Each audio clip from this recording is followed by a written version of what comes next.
Bonjour à tous et bienvenue sur notre chaîne. Aujourd'hui, on va explorer ensemble l'un des symboles les plus fascinants de l'Égypte ancienne, l'Ankh. Cette fameuse croix en C qui nous intrigue depuis des millénaires. L'Ankh qui signifie littéralement vie en hiéroglyphe. C'était bien plus qu'un simple bijou pour les anciens Égyptiens. Cette croix, surmontée d'une boucle ovale, représentait la vie éternelle, l'équilibre entre les forces opposées, le lien entre notre monde et le divin. Dans tous les temples et tombeaux, on retrouve cette scène récurrente, les dieux qui tendent l'Ankh au pharaon, leur offrant ainsi le souffle de la vie éternelle. Isis, Osiris, Ra, tous possèdent cette clé mystérieuse qui semble ouvrir les portes entre les dimensions. Mais qu'est-ce qui rend ce symbole si spécial? Cachait-il une connaissance secrète que les Égyptiens maîtrisaient?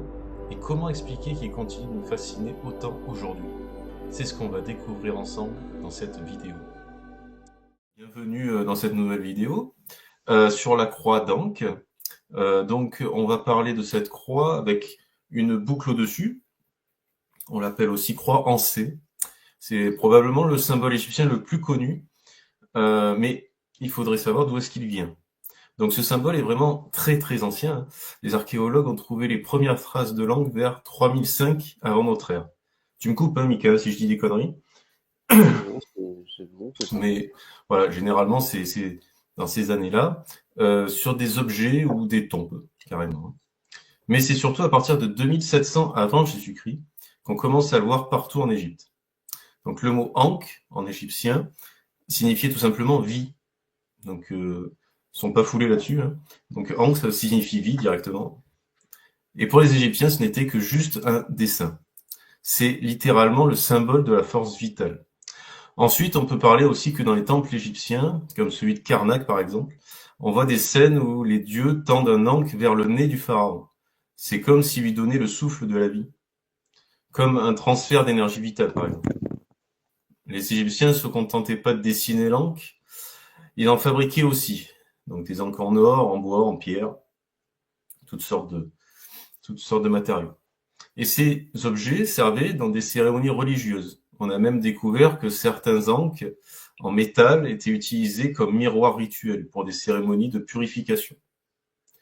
Dans la tombe de Toutankhamon, dont le nom contient d'ailleurs le mot Ankh, donc c'est Tout, Ankh et Amon, le dieu Amon, on a trouvé une inscription qui dit en gros: tu as la vie éternelle, tout le pouvoir et la santé t'appartiennent, et la joie du cœur est à toi. Ça montre bien que ce symbole ne représentait pas juste la vie, mais aussi le bien-être, la santé, le bonheur, tout ça. On le retrouve dans tous les cultes égyptiens. Peu importe le dieu que vous vénériez en ce temps, hein, en Égypte ancienne, l'Ankh était toujours là. C'était comme un concept universel qui traversait toute la religion égyptienne. Ce symbole était tellement important qu'il a survécu à la fin de l'Égypte pharaonique, a continué son voyage à travers les siècles, et c'est justement ce voyage qu'on va suivre dans la suite de notre vidéo. En fait, tout Et commence en Égypte, et ensuite, une fois que la civilisation égyptienne pharaonique s'est cassé la gueule, on va dire, et que c'est les Grecs qui ont repris, ensuite les Romains et tout ça, ça va continuer. Là, les pharaons, tout ce qui est déesses et dieux vont s'arrêter. Bon, bien que les Romains vont reprendre les dieux et vont un peu les remettre à leur sauce. Tout ce qui est romain et grec, ils ont un peu repris les pharaons égyptiens, mais à leur sauce. Mais en tout cas, c'est ce symbole-là qui va perdurer à travers les âges. c'est ça. Après, on pourrait peut-être donner une signification un peu plus approfondie par rapport à la croix d'Ankh, Mhm. notamment dans sa manière d'être composée dans son nom, Oui. où on trouve en fait trois signes dans ce nom-là. C'est le premier, donc ça va être le signe du bras, qui se prononce d'ailleurs A, donc un A avec un accent circonflexe. Mhm. Et, euh, et donc ce signe du bras, bah, ça va désigner, de manière symbolique, ça va désigner l'activité, l'action. Euh, Également la mesure, parce que c'est là qu'on va retrouver ce signe du bras dans la coudée. Bon, Bien on sûr. Ben, va justement, oui, la parler de la coudée, coudée. c'est la mesure Et donc du coude jusqu'au majeur, c'est ça? c'est ça, voilà, exactement, c'est la Mhm. coudée. Et donc ça va désigner toutes sortes de mesures. Euh, et également, alors Scholler de Lubix, lui, s'exprime dans ces termes en disant que il s'agit aussi du signe de l'individualité. C'est-à-dire que D'accord. au lieu de s'exprimer d'une manière générale, on va individualiser quelque chose. On va vraiment rentrer dans quelque chose de beaucoup plus concret. Contrairement à d'autres termes qui se forment aussi parce que là, on a le A qui est avec le bras, on a le Oui. N, la troisième, la dernière, ça va être le RE, donc qui est désigné par une sorte de crible, un tamis, ou bien même enfin les égyptologues parlent plutôt d'un placenta. Voilà. D'accord. Mais pour y voir un peu plus clair sur ce dernier signe, je peux renvoyer aux travaux de l'égyptologue spécialiste en médecine, Richard Alain Jean, qui lui va faire un mix entre le tamis, le crible, et le placenta. Il va même parler du tambourin, pour dire comme quoi D'accord. on retrouve le même genre d'analogie morphique entre le crible, le placenta et le tambourin au temple de Hathor, justement. Enfin au temple d'Hathor. D'accord. Donc, la déesse vache, C'est Hathor. ça, ouais, oui, qu'on retrouve surtout dans la période gréco-romaine, évidemment, Hmm. au temple de Dendera, etc. Donc voilà. Donc alors, il y a ces trois signes-là. Donc pour le bras, on a vu que ça exprimait l'idée de la mesure et de Mhm. l'individualité, mais aussi de l'action. Mhm. Euh, on pourrait faire un petit aparté avec, parce que c'est la revue dans Atlantis d'une certaine Dom Marie Xavier, D'accord. d'un certain, je sais pas trop si c'est une femme ou un garçon, mais bon, bref, peu importe. On s'en fout. Ouais, Et enfin, voilà, ouais. ouais, voilà, mais quoi qu'il en soit, elle a relevé le fait que un point intéressant avec justement cette coudée, enfin ce bras, Mhm. qui on retrouve dans une ville d'Italie qui s'appelle donc Ancône et qui aurait donc une origine grecque D'accord. dans son nom, qui est Akon, qui veut dire le coude. Le terme du nom Ancône, donc ça ferait référence à la forme du promontoire sur lequel s'élève la ville, c'est-à-dire en forme triangulaire comme un coude. Et ça, bon voilà, c'est un petit parallèle qui est intéressant concernant le bras et comme quoi peut-être qu'il y a eu une sorte de divulgation qui s'est propagée au fil du temps Mhm. entre ce signe du bras et l'anque. Ensuite, pour le deuxième signe va être l'ondulation de l'eau, ça va désigner l'alternance, ce qui est donc alternance, mais ça va aussi désigner tout ce qui donne la forme et les formes. Alors, parce qu'il va y avoir la forme qui est individualisée, donc on retrouve avec le bras, Mhm. et que cette forme, ça va en fait se diffuser par le tamis, qui est donc le dernier signe. Et Mhm. ce crible, ça va cribler la lumière ou bien la chose qui va permettre de manifester. Alors c'est pour ça que ce signe-là est toujours en rapport avec quelque chose de manifesté, quelque part. C'est pour ça on va retrouver aussi ce rapport avec la naissance. C'est pourquoi les égyptologues font allusion au placenta quand ils voient ce crible.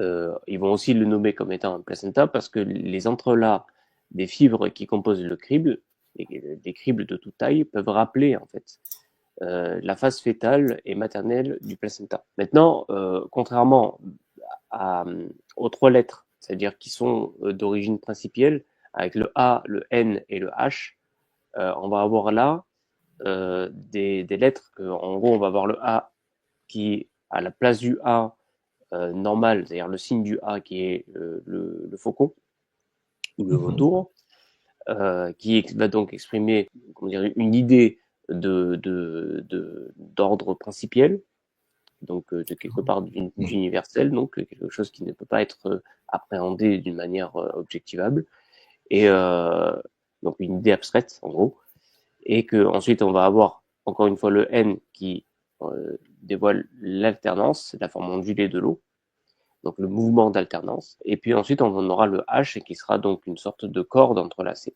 Ça, c'est pour les lettres qui sont uniquement principielles, euh, tandis que les lettres du mot anque, ça va être donc le A qu'on a vu avec le bras, Mhm. donc un A plus prononcé et qui, pour le coup, va exprimer l'individualité. Le N qu'on retrouve là, mais que pour le coup, ça sera la phase manifestée, puisqu'on va le retrouver ensuite avec le mot re, donc à la place du Mhm. H, ce sera le re, puisque là, pour le coup, on n'est plus dans la substance universelle, mais une substance spécifiée qui va donner la vie, en fait, tout simplement. Et c'est pour ça que il y en a certains qui vont dire c'est un placenta, parce que le placenta va donner la vie à l'enfant. Donc, en fait, les trois lettres qui composent le signe de l'encre est très bien choisi finalement pour vraiment comprendre ce terme-là. Donc, on va avoir la manifestation de l'esprit dans la matière à ce moment-là, et c'est pour ça que d'ailleurs certains disent que l'eau, l'ondulation de l'eau va représenter l'esprit, et que on retrouve dans la Bible encore une fois sur le souffle de Dieu qui planait au-dessus des eaux. Donc on va retrouver donc cette histoire d'esprit. Le souffle, c'est l'esprit. L'esprit, donc l'eau serait peut-être en synthèse la forme de l'esprit. Le mot ankh, le signe de l'ankh, avec dans sa composition des trois signes, ça va donc exprimer la mesure individuelle de la force réactive. Parce que tout ce qui est de l'ordre de la manifestation est en réalité une réaction par rapport à une force active. On a une force active absolue causale qui nous sommes en fait l'effet réactif de cette force active causale. Oui, je voulais faire juste une petite parenthèse pour ceux qui nous regardent. Il faut absolument regarder les 2 premières vidéos, parce qu'on va faire des références donc à la première vidéo et à la deuxième aussi. Donc ce serait bien de voir les 2 premières vidéos pour ensuite se revenir sur cette troisième, ou alors voir les shorts qui sont plus des résumés. Ouais. Voilà. Donc maintenant qu'on a vu d'où vient l'ankh, et étymologiquement parlant et même symboliquement parlant au niveau de l'étymologie, on peut se pencher sur sa forme. Alors pourquoi les Égyptiens ont-ils choisi cette croix avec une boucle au-dessus? En fait, il y a beaucoup de théories, plusieurs théories. Personne n'est vraiment sûr à 100% de ce que représente cette forme. Après, elles sont toutes intéressantes. Il faudra s'y pencher. Il y a par exemple une théorie qui concerne sa possible représentation de l'union du masculin et du féminin, selon cette interprétation que l'on retrouve notamment dans les travaux de l'égyptologue A. Wallis Budge dans son ouvrage The God of the Egyptian en 1904. La tige verticale représenterait le principe masculin, tandis que la boucle supérieure symboliserait le principe féminin. Peut-être même un utérus stylisé. Gérald Massé a développé cette idée, suggérant que l'ankh représente la fusion des opposés nécessaires à la création de la vie. Plus récemment, Richard H. Wilkinson, en 1999, a inclus cette interprétation parmi les différentes théories sur l'origine de ce symbole. Cette idée de l'ankh comme symbole d'union créatrice fait écho à des concepts similaires qu'on retrouve dans de nombreuses traditions spirituelles à travers le monde. Ouais. Il existe également une théorie astronomique concernant la forme de l'ankh. Comme l'explique l'égyptologue James Henry Breasted en 1912, la boucle pourrait représenter le soleil se levant ou se couchant sur l'horizon, symbolisé par la barre horizontale. L'astronome et historienne des sciences Deborah Houlding aussi développe cette idée en 1996, suggérant que la forme de l'ankh évoque le parcours du soleil dans le ciel, particulièrement aux moments cruciaux de l'aube et du crépuscule. Cette interprétation prend tout son sens quand on connaît l'importance capitale du cycle solaire dans la religion égyptienne. L'archéo-astronome aussi, E.C. Krupp, note que si vous observez le soleil à l'horizon, particulièrement avec les effets astronomiques qui déforment légèrement sa silhouette, il peut effectivement évoquer la forme d'un ankh. Du coup, est-ce que, Mika, tu as d'autres théories concernant la forme de l'ankh? Oui, alors déjà, il y a en fait l'auteur Enel, enfin c'est un pseudonyme, son vrai nom c'est le prince, enfin c'est le prince, c'était une manière noble donc de nommer des personnes. Mikhail Valjeromovitch Skariatin, qui lui en fait a donné une idée en fait de la forme principale de l'ankh, comme quoi en fait la partie supérieure, donc la forme en C, qui serait le signe chaîne. Ça représente une boucle avec une boucle de cordes, et ça voudrait dire donc lié, délié. Alors c'est un saut, mais pour Enel, donc Skariatin, Et lui, il va dire que c'est le circuit vital radié par le principe descendant sur la surface. Voilà. Donc il D'accord. pénètre au tréfonds jusqu'à l'infini, c'est exprimé par la ligne verticale. Donc là, D'accord. après, il dira que le nœud, justement, qui forme cette boucle, symbolise le destin. Donc, qui va unir les différentes influences planétaires qui font naître l'homme avec telle qualité et tel défaut. Il citera notamment donc un égyptologue du nom de Georges d'Arécy, donc égyptologue du 19e siècle à peu près, enfin la fin du 19e, qui va prétendre comme quoi la croix d'Ankh pourrait être traduite comme étant un horoscope. C'est intéressant de savoir d'avoir ce genre de constatation de la part d'un égyptologue, étant donné qu'on sait que l'astrologie, à proprement parler, était connue qu'à partir de la basse époque, c'est-à-dire la période la plus récente de l'Égypte, c'est environ donc vers 600 avant notre ère, la période gréco-romaine. Donc. Ouais. C'est étonnant Et qu'un égyptologue dise ça, oui, effectivement. voilà, surtout que l'Ankh est connu, comme tu l'as bien souligné tout à l'heure, depuis environ 2700 ans, donc c'est-à-dire depuis Mm. presque le début des premières dynasties égyptiennes. Ouais. Donc, de voir que finalement, ils pouvaient connaître l'astrologie à cette époque, c'est assez curieux. Mm. Mais quoi qu'il en soit, ça serait certainement à creuser à un moment donné, quoi, parce que c'est quelque chose qui est assez intéressant. Ouais, c'est vrai. C'est très intéressant. Surtout que, voilà, comme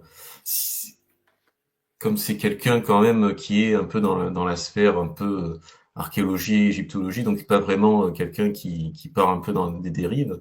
C'est quelqu'un qui apparemment fait référence en égyptologie. Donc dire quelque chose comme ça, c'est que c'est quand même assez fondé. Que l'Ankh se représenterait un horoscope comme ça Oui, alors s'il faudrait justement prendre l'étude de Georges d'Arécy pour bien l'analyser et voir s'il n'y a pas eu Mm. d'autres études plus récentes à ce Ouais, sujet-là. Ça pourrait aussi. être intéressant de justement d'approfondir de cette manière et d'avoir ce genre de démarche. Ok. Après il y a d'autres personnes qui sont allées un peu plus dans le milieu, un petit peu comme le fait Schwaller de Lubix d'ailleurs, dans le Mhm. milieu vital des choses, puisque l'encre représenterait la vie. Pour Schwaller de Lubix, lui, c'est pas vraiment que l'encre représente la vie, mais c'est plutôt une sorte de signe qui donne la vie, puisqu'on va D'accord. on va voir à chaque fois sur les bas-reliefs des personnages, en tout cas des néthers, donc des divinités, qui vont Mhm. avoir l'encre à la main, et ou alors carrément qui vont mettre l'encre dans la bouche d'un roi, du roi, Ouais, pour ou lui dans le donner nez la des vie. fois. Dans Ouais. le nez aussi. Alors c'est dans la Mhm. bouche, le nez. C'est intéressant parce qu'on a aussi un savant, enfin un professeur spécialiste en médecine qui est donc André de Samboussi, qui a écrit un traité sur la philosophie hindoue, Mhm. notamment donc avec l'acupuncture et tout ça. Donc il a traité tout ça et il a fait une petite aparté sur l'encre où il a relevé le fait qu'il y avait de nombreuses similitudes entre la vertèbre, la vertèbre, donc ce qui est le plus haut, avec l'encre justement. D'accord. Mhm. Lui, il dira que la vertèbre se compose d'un morceau de cylindre, plus ou moins circulaire, de deux parties latérales qui sont destinées à la jonction avec les côtes et qu'une partie longitudinale aux deux parties latérales. C'est exactement la croix en C. Voilà. D'accord. Donc c'est pour nous tout simplement le schéma de la vertèbre, fort bien dessiné, sans perdre son exactitude, ce qui est la perfection pour un schéma représentatif. Donc c'est vraiment, il est assez précis. Donc pour ça, il va dire que donc ça représenterait ce genre de choses. Mais pour Schwaller, enfin en fait ça rentre dans le cadre de Schwaller qui lui pour lui-même en fait il dirait que les anciens Égyptiens accordaient une importance, une très grande importance en tout cas à ce point sur la vertèbre du dos. En fait, il va dire que c'est la région susclaviculaire ou sous-claviculaire que l'importance vitale est soulignée sur les personnages des bas-reliefs par le collier Ouzer. C'est un collier, en fait, on a deux faucons. C'est un genre de collier comme ça qui on arrondit. On a deux D'accord. faucons à l'extrémité et on a une sorte de contrepoids En fait, le collier devait être là, et on a un contrepoids qui était juste là, en fait, au niveau de la nuque. C'est à ce niveau, en effet, que la crosse de l'aorte distribue le sang à tous les gros vaisseaux se dirigeant vers la tête et les bras. C'est également au niveau de la septième cervicale que se trouve le ganglion stellaire, dont on sait la grande importance. Or, le nom du contrepoids qui accompagne toujours le collier Hauser, donc j'ai expliqué juste avant, Ouais.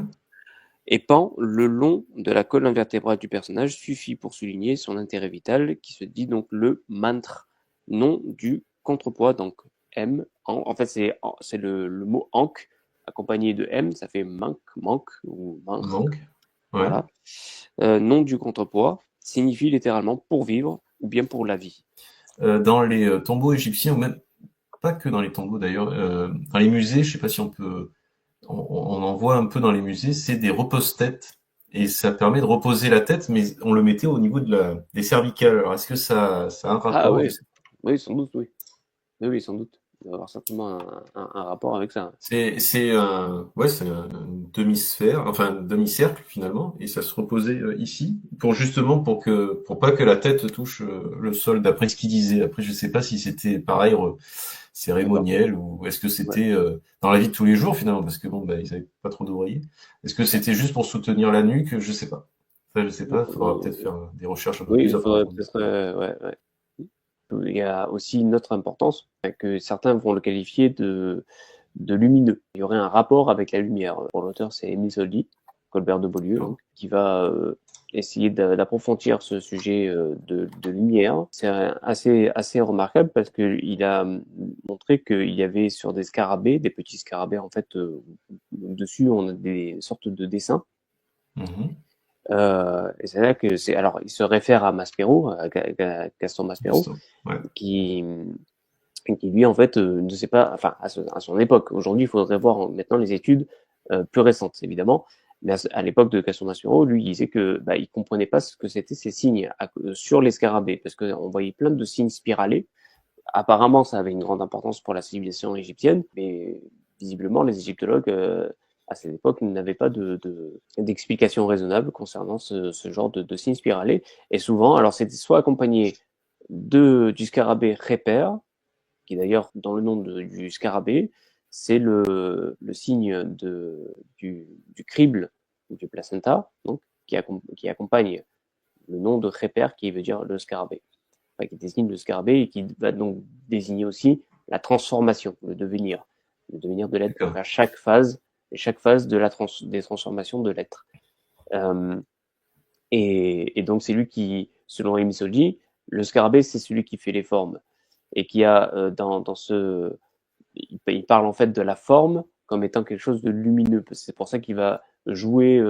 Alors c'était bien entendu très réputé à son époque de faire des références à l'éther justement. Alors aujourd'hui, physiquement parlant, il y a des choses où ça a été un petit peu rejeté depuis Albert Einstein, mais euh, Emisodi mettait en avant le fait qu'il y avait peut-être cette histoire d'éther qui était déjà prépondérant à la civilisation égyptienne et qu'il le voyait comme quelque chose, comme un effet lumineux.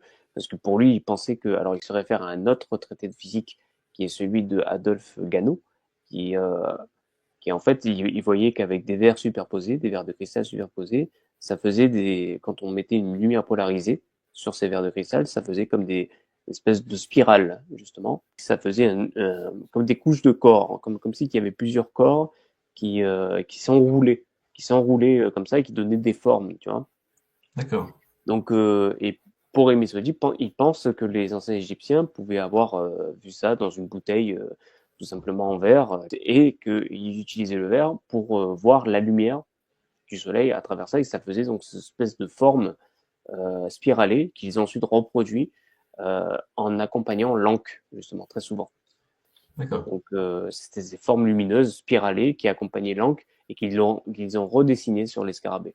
Bon, c'est intéressant, c'est un point certainement qui pourrait être bien plus approfondi, mais voilà, c'est sympa aussi à souligner. Ça me fait penser à l'égyptologue Wallis Budge dans The God Oui, of the Egyptian. oui, Propose que c'est vrai. l'Ankh pourrait avoir été à l'origine une représentation stylisée d'un nœud utilisé dans des cérémonies liées à l'eau Mhm. du Nil. Oui, c'est Cette ça. théorie, cette théorie a été reprise et développée par l'archéologue Karl Leuckert en 91, qui a établi un lien explicite entre la forme de l'Ankh et les rituels d'eau du Nil, source de vie en Égypte.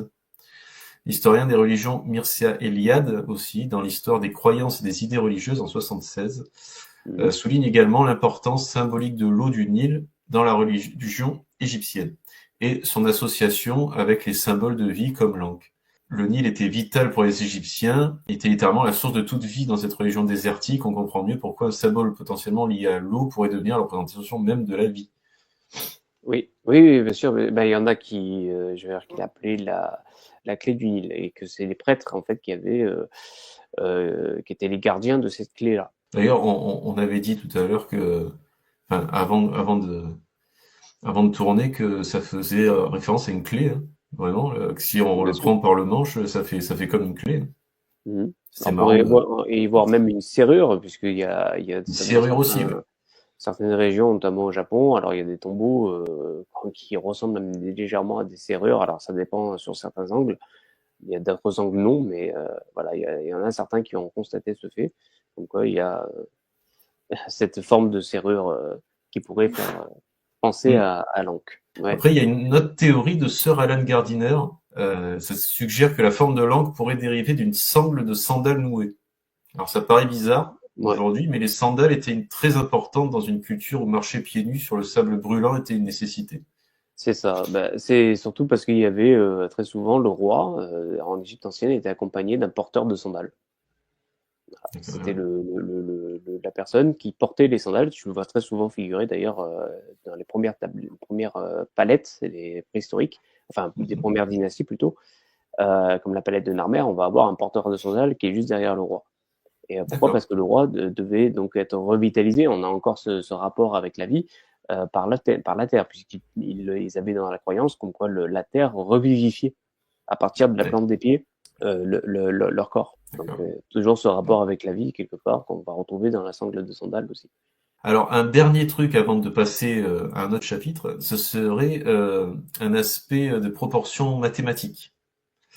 Selon les recherches de l'égyptologue et mathématicien Alexander Badawi, certaines représentations de l'Ankh suivent des proportions remarquablement proches du nombre d'or. Ce rapport mathématique d'environ 1,618, considéré comme particulièrement harmonieux. Pour comprendre comment cela fonctionne, il faut regarder l'Ankh de plus près.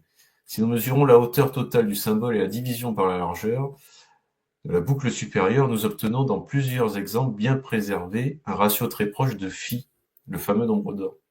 De même, le rapport entre la hauteur de la croix sous la boucle et la largeur de la barre horizontale suit souvent ce même ratio. Le chercheur John Anthony West, en 79, développe cette idée, en suggérant que les Égyptiens avaient intentionnellement incorporé ces proportions sacrées dans leurs symboles les plus importants. Randall Carlson, géomètre et spécialiste des proportions sacrées, a également documenté cette caractéristique dans plusieurs conférences et dans ses analyses des symboles anciens. Cette présence du nombre d'or dans l'Ankh pourrait expliquer en partie pourquoi nous trouvons ce symbole si naturellement équilibré et agréable à l'œil. Notre cerveau semble reconnaître et apprécier ces proportions particulières, ce qui pourrait avoir contribué à la puissance visuelle et à la longévité de ce symbole à travers les âges. Il n'y a pas que l'Ankh, du coup, qui fait ce ratio-là, mais à chaque fois qu'il y a le nombre d'or dans un tableau, même dans la nature, on trouve ça joli, on trouve ça harmonieux, on trouve ça beau. Ça a un rapport, je trouve. Oui, oui, bien sûr. Alors, pour Alexander Badawi, un égyptologue que j'ai pas mal étudié aussi, il est très intéressant. Alors maintenant, ses travaux sont un petit peu dépassés puisque ça date des années 40-50. Moi, ce que j'ai dit, c'était en 1965. Hein. Donc oui, effectivement, c'est un peu voilà, daté. 50, 60, voilà, quelque chose comme ça. Voilà. Lui, alors, il va développer toute une théorie en fait sur justement l'harmonie des temples. De cette géométrie harmonieuse dans les temples qui va mettre en avant avec le nombre d'or. Et alors, ça a été critiqué par une égyptologue mathématicienne donc dans les années 2000 qui s'appelle Corinna Rossi et qui finalement, elle, en conclusion, dira que la proposition de Alexander Badawi concernant les temples et donc l'harmonie de la géométrie des temples et sa référence au nombre d'or est très intéressante et demanderait donc une analyse beaucoup plus approfondie, c'est-à-dire surtout avec un matériel plus moderne. Parce que bon, Oui. dans les années 50-60, on n'avait pas Oui, on n'a pas la même technologie qu'aujourd'hui, oui, voilà, effectivement. c'est ça, de matériel pour pouvoir vraiment réussir à voir s'il y a cette volonté de construire les monuments avec ce nombre précis-là. Mais les travaux d'Alexander Badawi, je recommande à tous ceux qui s'intéressent à l'égyptologie. Effectivement, oui. C'est un puits de savoir, oui. Ouais. Peu daté, comme tu l'as dit, hein, Oui, mais vraiment une très très bonne base. Ouais. mais c'est important d'abord, C'est voilà, important. de reprendre ces faits-là, ces études, en tout cas, c'est important de les reprendre, même s'ils sont datés, parce qu'à ce moment-là, on se rend compte que même aujourd'hui encore, on n'a pas d'autres propositions, très souvent, et, Mhm. euh, et finalement, alors soit des fois ça a été complètement écarté, puisque pour le coup, y avait les idées qui étaient développées à cette époque n'étaient pas suffisamment pertinentes pour qu'aujourd'hui ça tienne. Mais d'autre Mhm. part, si on ne se réfère qu'aux travaux de Alexander Badawi, on verra que finalement, les égyptologues euh, ne sont pas contre le fait qu'on retrouve éventuellement le nombre d'or dans les temples et probablement aussi les pyramides. Bon, ça c'est encore un autre sujet. Oui, ça Mais pour les c'est. temples, quoi qu'il en soit, parce que c'est Alexander Badawi qui a mis ça en avant, Mhm. les égyptologues ne sont pas contre. Ils demandent simplement des démonstrations supplémentaires. J'ai bien aimé aussi le fait que ça pouvait ressembler à l'utérus. Il y a peut-être ce rapport aussi naissance-renaissance, hein, quelque part, Mais puisque l'encre voilà, est enterrée et servie aussi comme amulette pour les défunts. Chaque défunt était enterré dans leur tombeau avec la croix d'encre. oui. Donc il y avait ce signe de résurrection là-dedans. Des résurrections. Alors du coup, je ramène à la première vidéo qu'on a fait sur l'œuf de Pâques. C'est pour ça que j'ai dit qu'il fallait voir les deux premières vidéos De première pour vidéo. un peu comprendre ce qu'on dit. Après, on peut parler que la anse de la croix d'anse ressemble à un œuf. Ça ressemble vraiment à un œuf. Oui, Ça exact. peut aussi se matérialiser dans le sens de la résurrection. C'est pour ça, pas mal de choses, pas mal justement de théories dessus. Bah, il me semble que les Coptes, j'ai pas de bêtises là, pour le coup, tu me diras, mais ils ont des trucs où en gros ils disaient que c'était la tête qui était le lance et on Mhm. va avoir ensuite l'habit qui ressemble Oui. à l'anque, tout simplement le trait horizontal et le trait vertical. Alors maintenant, du coup, vu que tu as parlé de copte, on peut partir sur le christianisme, parce qu'on peut Mhm. pas parler de croix sans parler de christianisme. Donc, le christianisme en Égypte, c'est vers le 3e, 4e siècle après Jésus-Christ. Ça commence à se répandre à peu près. L'ancienne religion égyptienne est encore bien présente. Comment faire pour convertir au christianisme des Égyptiens, mais qui ont grandi avec tous ces symboles traditionnels? Ben en fait, les premiers chrétiens d'Égypte ont trouvé une solution plutôt ingénieuse. Au lieu de rejeter l'encre, au lieu de dire bon ben maintenant l'encre c'est fini, on n'en parle plus, maintenant c'est la croix chrétienne, en fait non, ils ont adopté et transformé. Ils ont remarqué que l'encre ressemblait déjà pas mal à une croix. Donc il suffisait juste un petit peu d'adapter. Et ces chrétiens égyptiens, qu'on appelle du coup les coptes, ont créé ce qu'on appelle aujourd'hui la croix copte ou la croix ancée. Une croix avec une boucle au sommet qui descend directement de l'angle. Un historien nommé Aziz Atia explique que les premiers chrétiens d'Égypte ont naturellement adopté l'angle comme leur symbole, puisqu'il représentait déjà la vie dans leur culture. En fait, l'angle signifiait déjà la vie en égyptien, on l'a dit au début. Et Jésus, dans l'évangile de Jean, dit « Je suis la vie ». Il dit pas que je suis la vie dans Jean, donc chapitre 11, verset 25, je crois.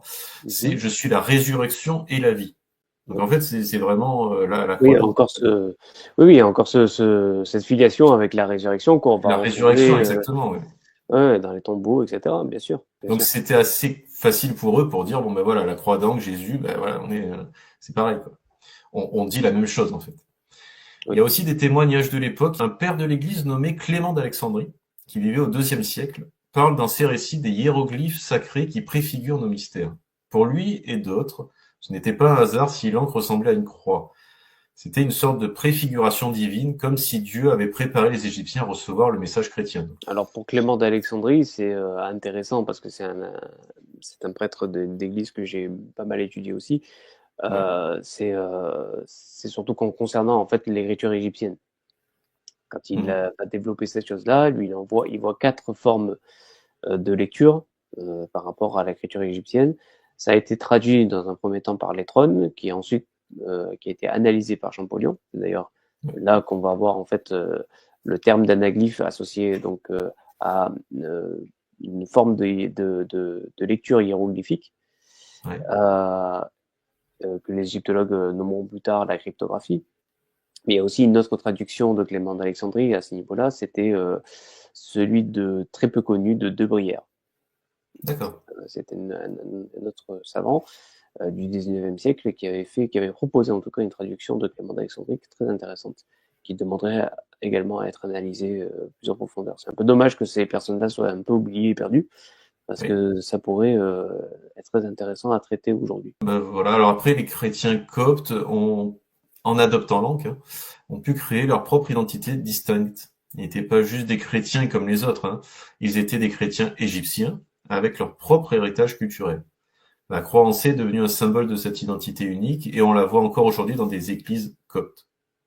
La transition de langue vers la croix chrétienne est particulièrement visible dans les églises et monastères coptes d'Égypte. Le monastère de Saint-Antoine, fondé au IVe siècle dans le désert oriental égyptien, qu'on peut toujours visiter aujourd'hui, hein, contient des exemples d'art copte anciens où la croix prend parfois des formes qui rappellent l'encre, notamment avec un cercle ou un ovale au sommet. Des exemples plus clairs de cette fusion se trouvent dans des sites archéologiques comme celui de Philae, au Oui, sud de l'Égypte. C'était le dernier temple où on pratiquait encore l'ancienne religion égyptienne, jusqu'à sa fermeture en 550 par l'empereur Justinien. Sur ces murs, il y a des inscriptions du 5e et 6e siècle montrant la transformation progressive des hiéroglyphes ankh en croix chrétienne.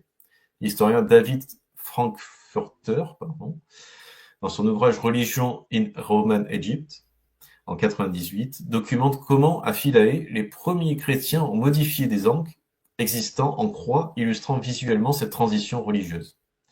La présence de croix aux formes inspirées de l'encre dans l'art copte primitif témoigne de la manière dont les Égyptiens convertis au christianisme ont intégré certains éléments de leur héritage culturel dans leur nouvelle foi, créant une identité chrétienne distinctement égyptienne. Donc il faut vraiment voir la différence entre les chrétiens occidentaux et les chrétiens égyptiens. On oui, a vraiment cette dissociation. c'est vrai, c'est vrai. Et Et ils ont toujours, voilà, il n'y a jamais eu de mélange, hein. Il y a vraiment eu cette origine, l'origine égyptienne qu'ils ont toujours gardée. c'est ça, c'est ça. C'est que quelque part c'est un peu contradictoire ils ont fait tout ce qui était d'origine païenne. Mhm. Donc et là pour le coup ils ont vraiment gardé cette forme de croix qu'ils ont remis à leur sens comme étant le tav, le tau, c'est-à-dire Ouais, la croix de plutôt. tau. Hein. Voilà, Mhm. le tav qui est une lettre hébraïque phénicienne et hébraïque, donc mais qui va désigner un petit peu ce que j'avais un peu souligné avec les spirales qu'on va retrouver sur les scarabées, hein, tu sais, ce que Oui. j'avais dit tout à l'heure, Mhm, c'est vrai. et qui va désigner en fait une sorte de forme lumineuse, en fait, qui donne, comme ce que dit Emisodi, peut-être la substance de l'éther. Donc c'est pour ça qu'on va retrouver cette forme lumineuse en substance dans le mot et. Je reviens encore là-dessus, tu vois, Oui, sur c'est le vrai. Bah oui. premier, qui est annoncé dans le premier verset, qu'on retrouve Mhm. bien plus loin aussi, dans d'autres versets, où on aura à chaque fois cette racine de Aleph et Tab, Mhm. et qui fait que ça désigne une substance non spécifiée et donc universelle de l'univers, quoi. Alors après, on peut partir sur les différents ankh qu'on peut trouver ici et là. Bah, du coup, je parlais du tau. Bah, il y a la croix de tau Mhm, qui ressemble à la lettre T, mhm, donc un ankh sans la boucle au-dessus. Dans la tradition chrétienne, elle acquiert une importance particulière avec saint Antoine l'Ermite, considéré comme le fondateur du monachisme chrétien en Égypte. Selon l'historien Alban Butler, saint Antoine portait une croix en forme de T sur son manteau, probablement inspiré de la lettre grecque Tau, qui, dans certains textes bibliques anciens, représenterait un signe de salut. Cette croix antonine devint par la suite l'emblème de l'ordre hospitalier des Antonins, fondé au XIe siècle. L'historien de l'art Walter Lowry souligne que cette forme de croix était particulièrement répandue dans l'Égypte chrétienne primitive, peut-être en raison d'une certaine familiarité visuelle avec l'Ankh sans sa boucle supérieure. Alors, on peut partir sur un autre symbole qu'on confond souvent avec l'Ankh, le Tiet. Alors, également connu sous le nom Oui, de nœud d'Isis ou le sang 17 d'Isis. aussi. Oui, oui. Comme l'explique l'égyptologue Carol Andrews en 94, ce symbole ressemble beaucoup à l'Ankh, mais avec une différence notable. Sa boucle supérieure apparaît nouée ou pliée comme un ruban. On peut l'observer clairement sur des objets funéraires comme ceux trouvés dans la tombe de Toutankhamon, où le tiet était souvent fabriqué en jaspe rouge, renforçant son association avec le sang. L'égyptologue Richard Wilkinson note que dans les tombes égyptiennes, particulièrement à partir du Nouvel Empire, le tiet et l'Ankh apparaissent fréquemment côte à côte, notamment sur les murs des chambres funéraires royales. Selon le livre des morts égyptien, chapitre 156, le tiet devait être placé au cou de la momie, on revient encore au cou, au cou de la momie pour assurer la protection d'Isis, comme l'analyse l'égyptologue Stephen Quirk en 92 aussi. Si l'Ankh représente principalement la vie elle-même, le tiet symbolise la protection divine et la régénération, particulièrement associée au pouvoir régénératif du sang d'Isis qui, selon les mythes égyptiens, avait ressuscité son époux Osiris. Ces deux symboles fonctionnent donc comme des compléments, l'un représentant la vie et l'autre assurant sa protection et son renouvellement.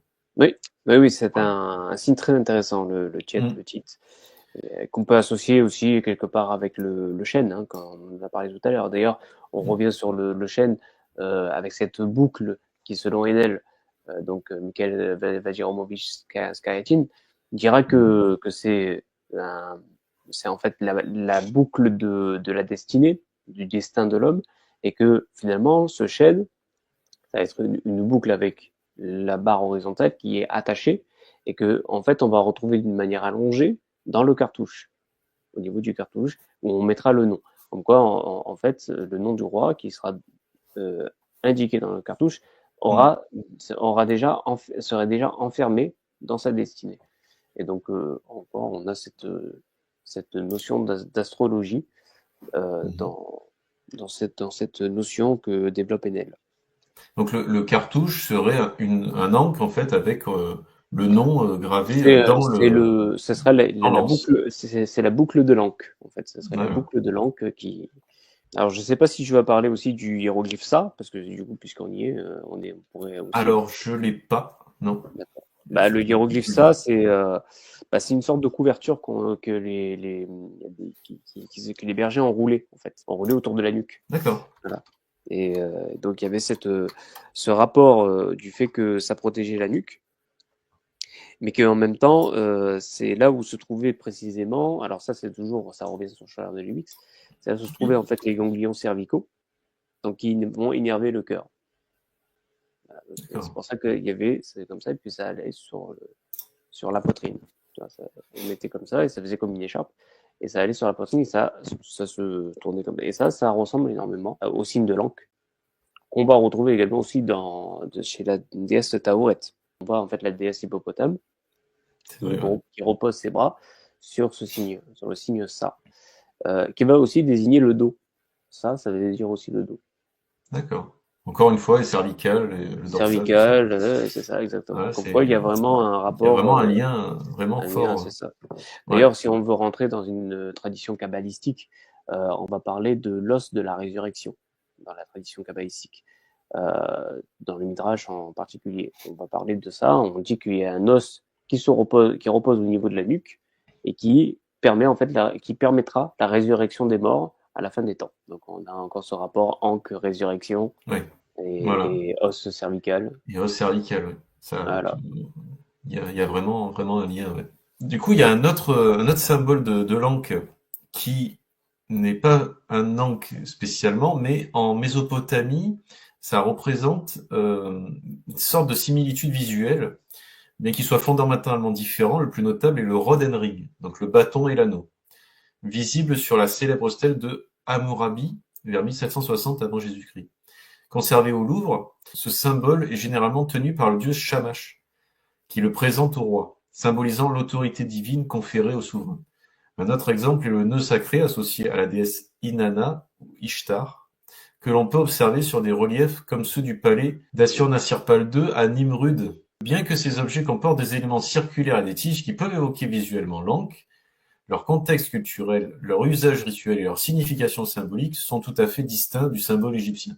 Ces différences nous rappellent l'importance d'interpréter les symboles dans leur contexte culturel spécifique plutôt que de chercher des équivalences directes entre ces civilisations distinctes. Donc ce n'est pas du tout la même chose, mais c'est à spécifier. C'est vrai que on pourrait penser qu'un cercle avec une barre horizontale, ça pourrait spécifier que c'est un angle sans la barre verticale, mais voilà, il n'en est rien, c'est juste un petit peu de similitude. Il y a une comparaison fascinante qui peut être établie entre l'Ankh égyptien et les poupées de fertilité Aqaba.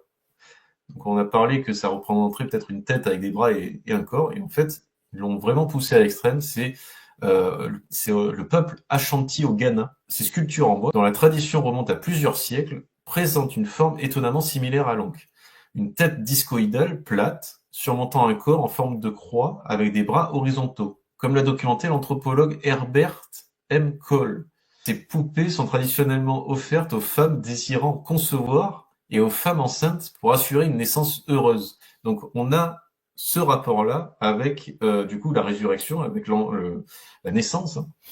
Le nom Aqaba signifie bienvenue en langue akkad, car ces objets rituels sont censés accueillir l'âme de l'enfant à naître. Bien qu'il soit improbable qu'il existe un lien historique direct, bien entendu, entre l'Ankh égyptien et les Aqaba Ashanti, cette similitude formelle entre deux symboles associés à la vie et à la fertilité dans des cultures africaines distinctes est remarquable.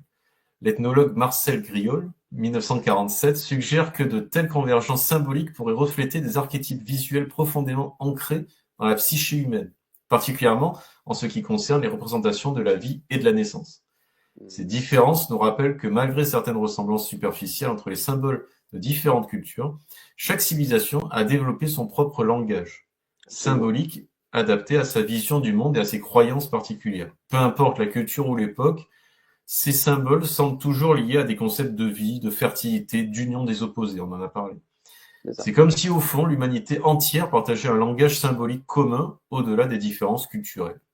Et l'Ankh, avec sa forme si simple mais si puissante, semble être une des expressions les plus parfaites et durables de ce langage universel.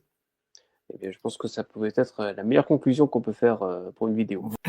Ouais. Ben, moi, pour l'instant, c'est tout ce que j'ai à dire. Après, oui, on va faire certainement une partie 2. Voilà, on va faire une partie 2 sur surtout l'Ankh dans l'ère moderne, parce que oui, on a ce rapport-là avec l'Ankh, même encore aujourd'hui, et c'est très intéressant. On a encore plusieurs minutes, plusieurs dizaines de minutes à en parler. Donc, on va faire une partie 2. N'hésitez pas à aller regarder tous les shorts qu'on a fait. Ça permet d'être vraiment très concis et surtout, il y a des images, donc c'est vrai que c'est plus illustré, du coup, c'est plus facile à comprendre s'il y a des gens qui sont un peu perdus. Ou n'hésitez pas à revoir la vidéo pour un peu revoir tout ce qu'on a dit. Bah oui, alors écoutez, en tout cas, ça m'a fait très plaisir de pouvoir échanger avec toi sur ce sujet, parce que c'est un sujet, je pense que c'est très intéressant à développer, surtout en reprenant d'anciens travaux et les mêlant avec des travaux plus récents, contemporains. Et ça, voilà, ça demanderait encore du travail à fournir dans les années qui suivent, quoi. Mais voilà, quoi qu'il en soit, je pense que ce symbole n'a pas fini de faire parler de lui. Exactement. Et quand on voit que c'est l'un des symboles les plus vieux au monde et que finalement il est encore d'actualité, hein, parce que ça, voilà, on l'étoffera dans la partie 2. Mais oui, dans certaines cultures, la croix d'Ankh est encore bien ancrée encore aujourd'hui. Donc c'est marrant de voir que le symbole a commencé il y a de cela du temps des pyramides et finalement est encore aujourd'hui, et je crois que c'est l'un des plus vieux symboles qu'on utilise encore. C'est exact, c'est vrai. Voilà, donc merci de nous avoir regardés en tout cas, merci de vous abonner si ça vous plaît. Le pouce bleu. Le pouce bleu, voilà, pour le référencement, ce serait bien. Voilà, écoutez, bonne soirée, bonne journée, bonne continuation. Et nous, on se revoit donc pour la partie 2. Merci. Sur la croix d'Ankh. Merci à vous. Merci à vous. Merci, au revoir.